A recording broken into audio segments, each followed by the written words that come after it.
Hi, also, the recording that I did today for the central nervous system, that did not went correctly. So I thought I'll just record a short video. It's not going to be as long as the lecture, but this is a short video, and I have also uploaded the slides with my notes. So that would be an additional help to this. And I am going to give you a recorded version of my lecture for the central nervous system, like mentioned in lecture, because central nervous system in general is a complicated chapter, and students, I have seen before, students find hard time to remember everything. So I'm just going to give you a backup option as well, other than the actual lecture, but only chapter 12 I'm going to record. So what we will talk in this chapter is about brain, so our central nervous system, and firstly about brain. So central nervous system, when we say, it's about brain and spinal cord, and we'll talk about both. So first we will understand that what are the developmental invaginations or foldings that lead to the formation of brain and then the spinal cord, and then what are the different structures. Like, these are the basic structures of brain: hemisphere, diencephalon, brainstem, cerebellum, and then overall function of the brain system. So how they function and how they're interrelated with each other. So like I said, central nervous system consists of brain and spinal cord. Now when a vertebrate brain, any vertebrate brain develops, when we form a actual brain, that brain formation that's within the skull, that process is called as cephalization or cephalization. So this is an evolutionary process. Okay, so what happens when we are in as a fetus? So it the fetus just firstly develops something like this, just a neural tube, and then the anterior part develops as a brain, right? Like, this will develop as a brain, and the posterior part becomes the spinal cord. And this is true for every vertebrate, but the cephalization or formation of brain has reached the highest level of evolution in human beings. Okay, so we have the most developed brain among all animals. So if you look into, like, really into lower category of animals, in invertebrates even, then you will see they don't even have brain mostly. Even if they do, then they will have some ganglia, things like that. In vertebrate, they will start forming brains, but the highest form is seen in humans, and we have the really high number of neurons as well. So therefore these foldings have given rise to these main uh, brain regions. So the first one is cerebrum, then is diencephalon, brainstem, then cerebellum, and then gray and white matter. So let's go into the next slide, and then we'll understand how this development works. So like I said initially, so firstly, as fetus, we have just neural tube. Now the anterior part, or the rostral part, develops as the brain, and the posterior part, or the caudal part, becomes the spinal cord. So this is the anterior part over here. So brain again is mainly divided into three different sections: forebrain, midbrain, and hindbrain. The Latin words basically are prosencephalon, because it is developing from cephalization, prosencephalon, mesencephalon, and rhombencephalon. Now, forebrain is again compartmentalized. They form some more invaginations and forms telencephalon and diencephalon. Mesencephalon or midbrains doesn't invaginate anymore, or doesn't develop any foldings anymore. Now the hindbrain again develops a little bit more, and then divides into metencephalon and myelencephalon. After these brain compartments or vesicles are done, then the brain starts forming the actual adult brain structures. So for example, in telencephalon we develop cerebrum. Cerebrum has two cerebral hemispheres. So basically the top surface of the brain is called as cerebrum, and we can divide it into cerebral hemisphere or cortex. So diencephalon has within diencephalon we have thalamus, hypothalamus, and epithalamus, as well as retina also part of that. The midbrain has brainstem, basically the first part of brainstem is called midbrain, and that's just only one part. Then followed by the next parts of the brainstem, which is pons in metencephalon, and then followed by medulla oblongata, and medulla oblongata actually follows into spinal cord, and cerebellum is also part of the metencephalon. So these are the brain structures that are formed now. So that's how, suppose this is a brain initially that is forming. So you will see that there are these invaginations over here, like here, here. What are these invaginations for? So what they do, these invaginations or these foldings actually develop into ventricles, cavities. Okay, they are, but these cavities are not, are filled, have to be filled by something, and these cavities are filled by cerebrospinal fluid, which kind of cushions the brain and protects the brain from injury. In the forebrain, we have two cavities, lateral ventricle, third ventricle. In midbrain, there's only just duct, cerebral aqueduct, that kind of connects between the forebrain and the hindbrain. And in the hindbrain, we just have fourth ventricle. Spinal cord just have one cavity, that's the central canal. So if you see in a brain, so in this is our sort of our forebrain, we have the lateral ventricle as well as the third ventricle in the forebrain. Okay, now this is our midbrain area, and we have a cerebral aqueduct over here that connects between the forebrain and then the midbrain, that kind of passes the cerebrospinal fluid from one ventricle to another. And in the hindbrain, we have this, actually not that much,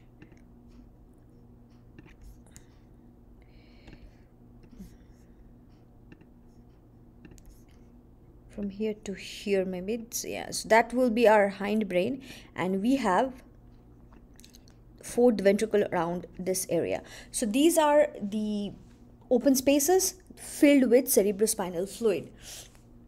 Now these are the concept checks that you did for the class. So here in the second question, pay attention, this is just giving you a basic idea about the different parts of the brain.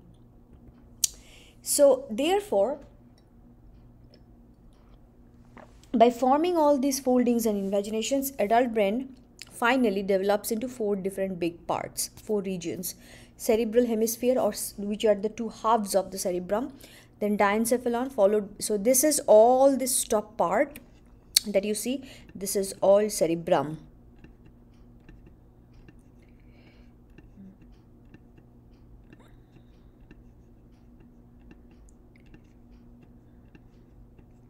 All right, and then that's all, this is cerebrum, followed by the diencephalon, and then followed by the brainstem. Brainstem has three parts: midbrain, pons, and medulla oblongata, and then this is spinal cord, and at the very back end is the cerebellum. So this is all part of the forebrain or the prosencephalon. Now if I see, like for example, if this is a brain, this is all the cerebrum, and if you see carefully, there will be a fissure that will divide the brain into left and right. And left and right of what? Left and right cerebral hemisphere. That's why I said it's the half of the cerebrum. Now if you see the color, this is kind of a realistic color. The on top of the cerebrum, it is a gray color. The reason that is because on top the brain is covered by gray matter, and inside we have white matters. And what are these? We will get into that a little bit later. But structurally, outside the brain has gray matter, inside they have white matter. So therefore, each cerebral hemisphere is covered by gray matter, and the top surface, so this top surface is also called as cortex or cerebral cortex, okay, which is nothing but a layer of gray matter. Then internally we have white matter, and deep inside the white matter we got basal nuclei or basal ganglia. Now cerebral cortex therefore is what? It's the sheet of neural tissue that's on the outer surface of the cerebrum in a mammalian brain, like we see here. So that's our cerebral cortex.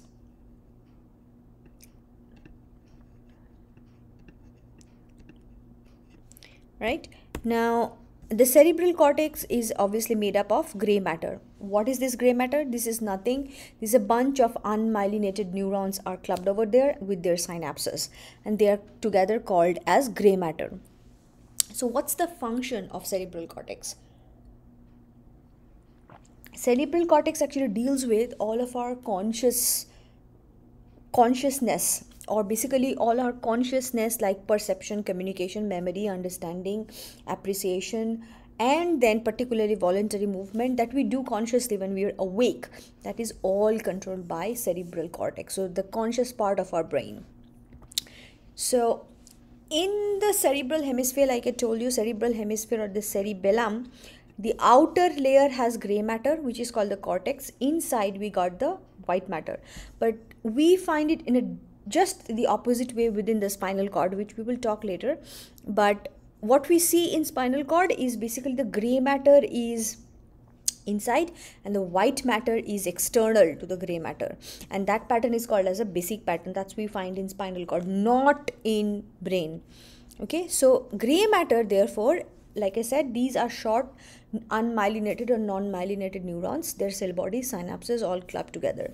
White matter is mainly myelinated, but some non-myelinated axons as well clubbed together.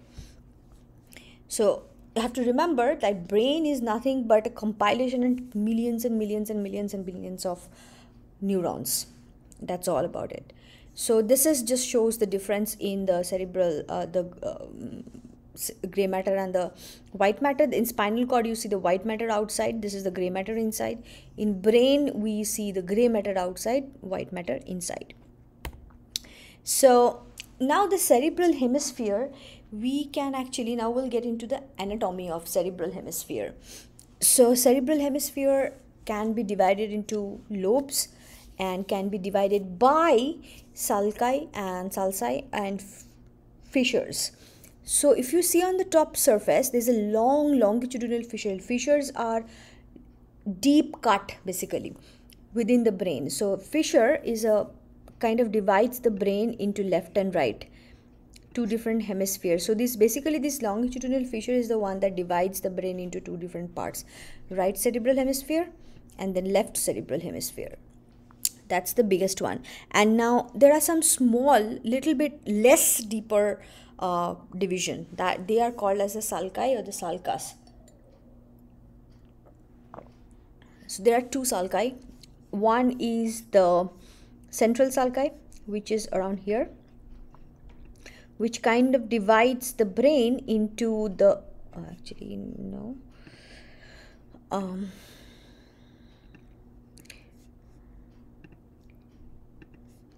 that's the sulci here, the central sulcus. That's kind of divides the brain into frontal and the parietal lobe. Now there is also a transverse sulci, which is runs around this way.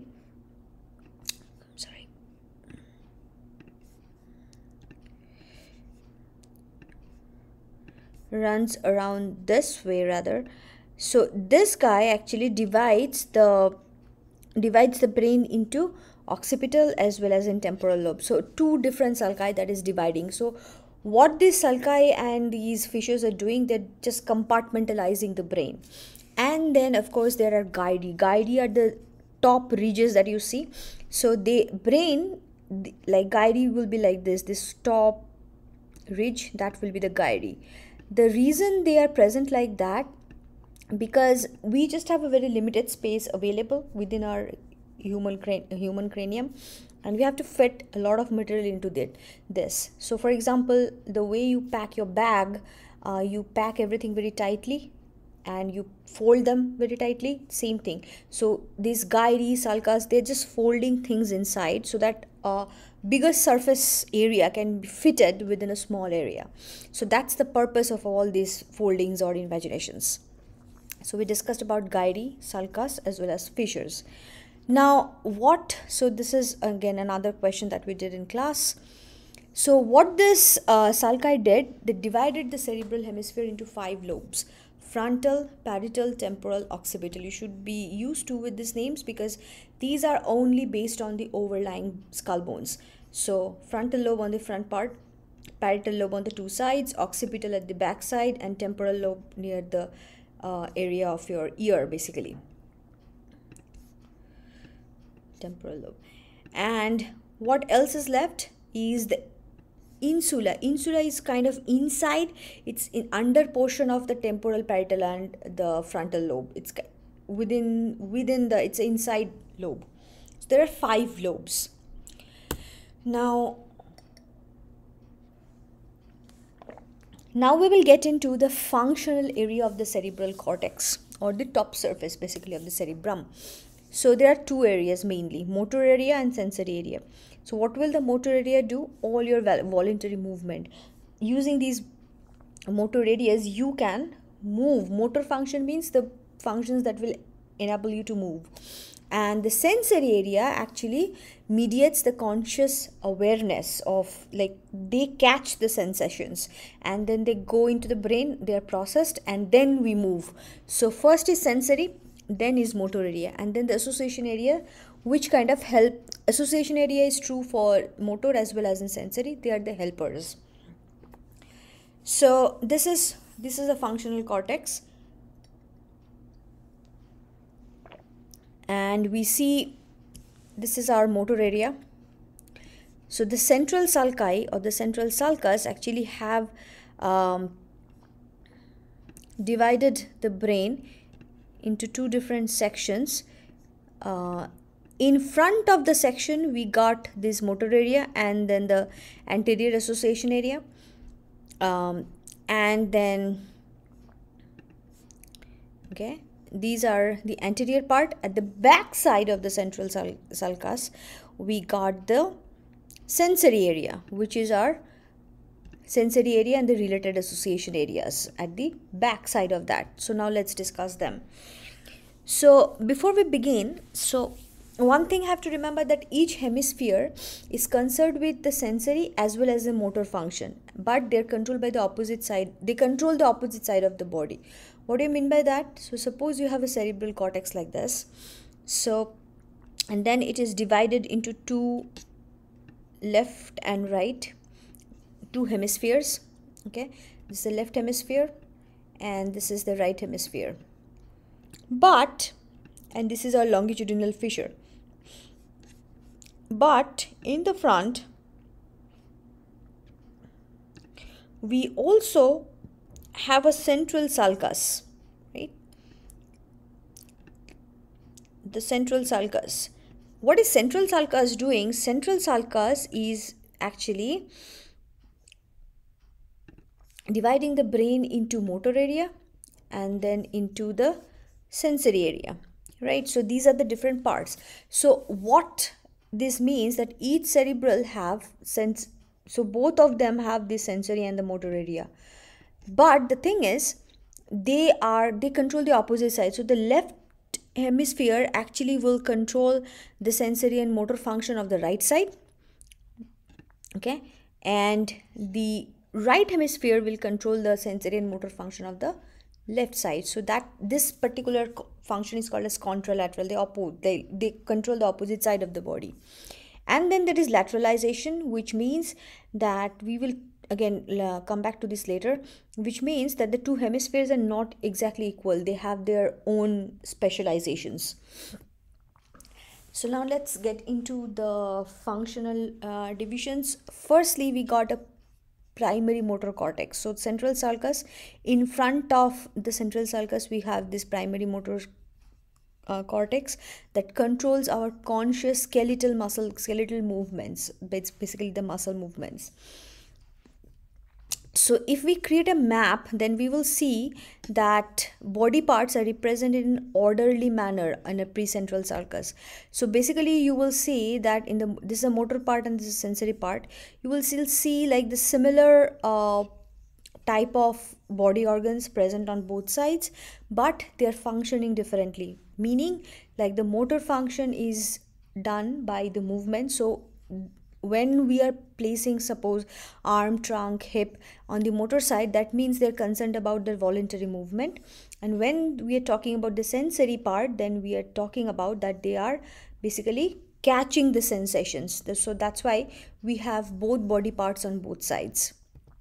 But so primary motor cortex, this is the one that is concerned with the skeletal movements. Now, next to that, little bit before that, so this is the primary motor cortex. Before that, we got the premotor cortex. It's black color here. So it's the premotor cortex over here. What does this do? This coordinates our learned motor skill, the repetitive activities. Like, for example, we know how to run repeatedly, walk repeatedly, these kind of functions. And they coordinate the several muscle groups. They activate the primary motor cortex as well. So if this part is damaged, then that can cause a loss of our motor skill, and we might need to relearn, like we might need to relearn how to walk, something like that. But individual movements might not be affected.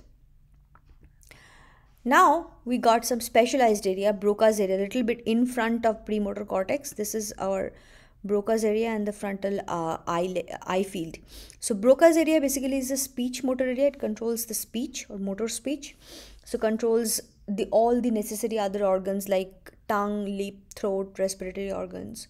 And frontal eyelid, even before that, that controls our eye movement. So far we spoke about the motor functions that enables us to move. Now we are talking about the sensory area.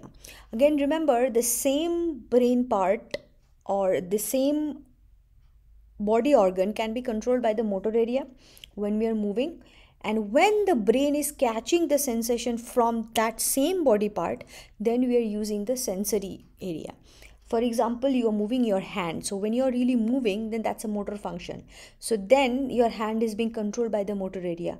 But when your brain is receiving the information from your hand that you need to move the hand, that is by that catching of that sensation is done by the sensory area. So therefore, here we go. First, we have this primary motor somatosensory cortex that is behind the central sulcus. It receives input from the sensory receptors in skin and muscles so that they can help us move in the motor function. Now these guys also have the association area, so they basically help the primary area. For example, the somatosensory association area will tell us like what needs to be felt by the skin or muscle. Then we got the visual area. It's the primary visual cortex. It's located on the top tip of the occipital lobe. So it controls our visual info from the retina. So what image will go into the retina from the retina. Any damage in here will cause us blindness because the brain will not be able to detect that what it is supposed to see. And the visual association area helps in this whole process, interprets the information rather.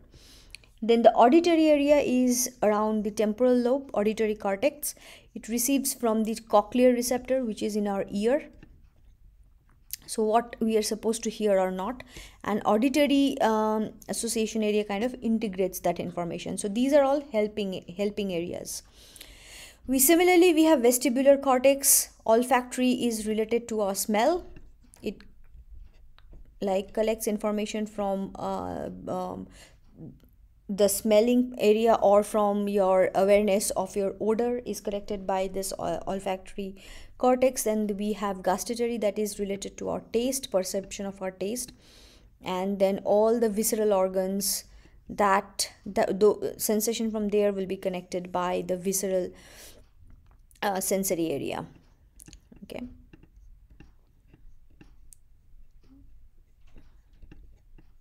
Visceral organs. Alright, so this was again one of the concept check. So now let's get into some areas which are multimodal, which means they have multiple functions. The first one is anterior association, then is limbic, and then is posterior. So anterior association area, like you see, it is kind of in the prefrontal cortex or in the frontal lobe and anterior portion of the frontal lobe. These are responsible for a variety of functions. That's why it's called as multimodal. So they can affect our intellectual complex learning, personality, abstract ideas, judgment, reasoning, concerns, mood, emotions, and they don't really fully develop under early 20s. And that's why we become adult around 18, because all these perceptions, all these things are needed to become really an adult. So when we are in the teenage, we're still developing these things. In the posterior part over here, this kind of overlaps between the temporal, parietal, and then the occipital lobe. It usually, what this does is called the knowing area. So it develops the understanding of a situation. Wernicke area, it's named by the inventor, it's kind of around here. It is called as the general interpretive area. So for example, at this moment I am sitting and recording this for you, so this is a situation that I have to understand, so that will be processed by this Wernicke area. Then here around in front of the temporal lobe, basically we have this limbic association area that processes our various kinds of emotions. It can be anything, all sorts of emotions can be controlled by this area. Now, like I said, lateralization is also a very important function of the hemispheres. What do I mean? Means we discussed this before. So each of the hemispheres, they are controlled, they do control on the opposite sides of the body, which is their contrafunction, but they also have their specialized functions as well. For example, left hemisphere controls better over language, math, logic, anything like that, anything related to number. The right hemisphere typically will control emotion, intuition, spatial skills. Basically the creativity is controlled by right hemisphere. You can play this small game to know that whether you are more left brained or right brain person. All right, then now so far we just spoke about this cortex. Now we will talk about these two, white matter and the basal nuclei of the hemisphere. So what is the cerebral white matter? These are nothing, again, these are just a bunch of myelinated nerve fibers. And what do? They help in communicate between the different cerebral cortex areas. So here is the white matter, again, remember, they are internal to the cerebral cortex, not on the top. So therefore these are the areas of our cerebral in the white matter. So association area, again, deep to they're not on the top, they're deeper to the gray matter. So association areas, corpus callosum or the commissural tract, and then the projection tract. What I want you to definitely know is this commissural tract or the corpus callosum that kind of connects between the left and right hemisphere, helps us connecting between the two hemispheres. And at the lowest we have the projection tracts that kind of connects the cortex with the rest of the nervous system. So information actually flows from the rest of our body, goes through this projection tract and goes into the cortex then. Now, even internal to this, we have basal nuclei or ganglia, is the same thing. So these are masses of gray matter. They lie within both the hemispheres and within the white matter though. What is their function? They receive input from the cerebral cortex and then provide the output back to the motor part of the cortex. So they receive the input. Actually I drew it wrong, so they would receive the input with the help of the sensory parts, and then they will process that, and then that will go back into the motor part of the cortex. Okay, so what else do they do? And also the subconscious control of the skeletal muscles. So not exactly the conscious mind. So remember, the conscious mind is done by the cortex, but here we're talking about subconscious control of the skeletal muscles. Coordination of learned movements. So subconscious control means you're sleeping and then you turn from one side to another side. That will be controlled by these kind of brain regions. Any disruption here is a hallmark of Parkinson's disease, because Parkinson's disease means your movement is seriously affected. And it is highly connected to the limbic system, because limbic system is around here, so it's definitely highly connected. So again, this means we did this concept check in class. So we will begin talking about diencephalon from the next class. Okay, so I'm not keeping any of the notes because the notes are already saved in the